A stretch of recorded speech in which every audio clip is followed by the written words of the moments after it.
Now, next on your student radio station, Raw 12:51 AM, we're delighted to be joined by the Associate Director of My Country, Rosemary, and Adam, who plays the character of Southwest. It's a fantastic play. It's obviously on, tonight was the press night, the 25th, and it's on until Saturday, the 27th. I think we'll start off, Rosemary. The play, when you first read it, obviously, esteemed writer, esteemed director, what were your first thoughts? Well, actually, we didn't ever first read it. I think we didn't actually have a draft of the script completed until about 4 days before we went into tech rehearsal. So the play is based on interviews with people all across the UK from age 9 to 97. And we had over 100 hours of recorded footage of people talking about their lives and their communities and the referendum, how they voted. And we distilled that down into an hour and 15 minutes of theatre, and we did that together with Caroline Duffy, the Poet Laureate, and with Isnarys, who runs the National, and all the actors. So it was a real ensemble effort to put the play together, and to write it is a very loose term for what we did. In terms of the rehearsals, Adam, what was it? Obviously it's a touring production. Yeah. What challenges does that pose as opposed to when it's kind of in one set theatre? Good question. One I need to think about it for a second, actually. Challenges, I guess there were sort of constraints around set and other things like that, which were kind of nothing for us to worry about. But that was down to Katrina Lindsay, who was designing the set, and Rufus and Caroline and Rosemary had those talks early on. For us, it's just a case of rocking up, everything's there, and we do our job, really, in that respect. But I think that getting used to different auditoriums is something that you have to sort of bear in mind. So each week you go somewhere different, it's got a different space, projection is different, sounds are deadened in certain areas, audience are sat in different configurations. Sometimes they're at eye level, sometimes you try not to kick them because you're that close to them. Other times they seem to be miles away in great big Pross Arch theatres. So I think that's probably one of the trickiest parts of the tour. What's been really interesting though about travelling to all the theatres we've been to and all the different regions that we've been to is that we get really different nuanced reactions from every place that we visit, and things really ring true in some areas and other things in different areas. So I think for the actors, and certainly for me watching it, it's a very live, new experience at every different venue we go to, because the reactions you get and the people who are coming to see it have massively varying lives and experiences. Certain things resonate in certain areas, and not in others, and other things stick out. And so there's always something that's going on. Laughs come in different places, and sort of it keeps it really sort of buzzing for us.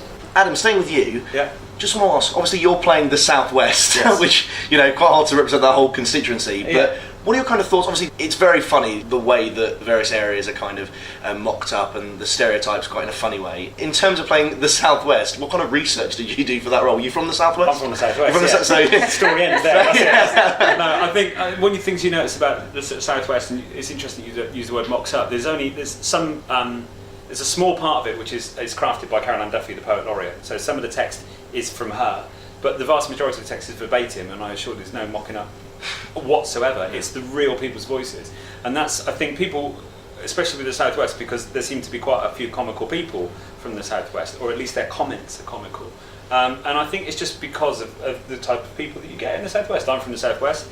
Everyone speaks their mind and sort of thinks after, really, and that's what's really good for this piece, because you get the truth coming out of people, but it does provide a few laughs here and there as well. So yeah. Now, Rosemary, obviously this tour is still going on, the tour, in the light of the general election as well, which I don't think was planned before, obviously, the play was released. Does that kind of change the angle? Do you think it makes it a bit more relevant? Do you think it means people are really wanting to engage in politics and that makes the play a bit more appealing? I think, well, it doesn't technically change the structure of anything we do, but what it does do is keep audiences really live and engaged, and we often do post-show discussions. We're doing one as we speak. And what we found is that, unlike normal post-show discussions where you might get 30-40% of the eager audience staying behind, we get really full audiences staying behind, because all of this stuff is so live, it's changing every day, you cannot get away from it in the current political climate. And so people are really passionate and they have really strong views, and they want to stay behind and tell us, how they voted and why they voted and what they think of Labour and what they think of Theresa May and all of that. So I think the changing, growing politics is what actually keeps it really, really relevant. Do you think, obviously we've seen the National do this, and I know a few years ago the National did My House, another political play, This House rather. Do you think there's a kind of renewed interest in political plays Because it seems that for a while there weren't too many, but now everyone kind of wants to engage in Brexit and the general election and the different parties. Yeah, I think we're in very turbulent political times globally. But, you know, just to play devil's avocado, I think most plays are political in some way, whether their, you know, theme is overtly political or not. I think theatre in its very nature is a political medium. I think gathering people together to listen to opinions, whether or not they're directly about politics or whether they're about people's lives, it's a political thing. But I think it's people are certainly feeling energised towards things that are directly dealing with the current situation at the moment. Adam, what do you think about that, the kind of political plays at the minute? Do you think there's a renewed interest? I think these things are always going to be sort of running in people's minds. I think political plays, like Rosemary said, some things, you know, come under the moniker of a political play, some things don't, but they're sort of undertones and undercurrent and subtext is, you know, political all the way through it. I think politics affects everything, even your sort of kitchen sink type dramas. Politics is in there, so you know, we're never bereft of it, that's for sure. Now, for people that missed the play tonight, obviously it's on tomorrow night and on Saturday night, but they'll miss the post-show talk with Rufus Norris. What's it been like working with Rufus Norris? Hell on earth. No, Rufus he's a really amazing man. There's no hierarchy with Rufus. No. This really was a group project that we all equally contributed together.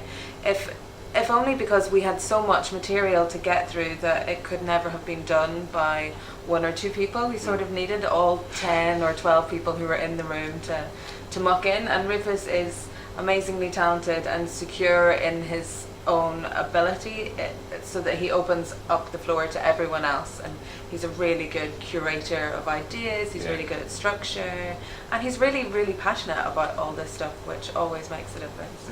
From an actor's point of view, is he hell on earth as well? Terrible, terrible. No, I mean, the thing Can you about... edit that out, by the way? I'll never work again.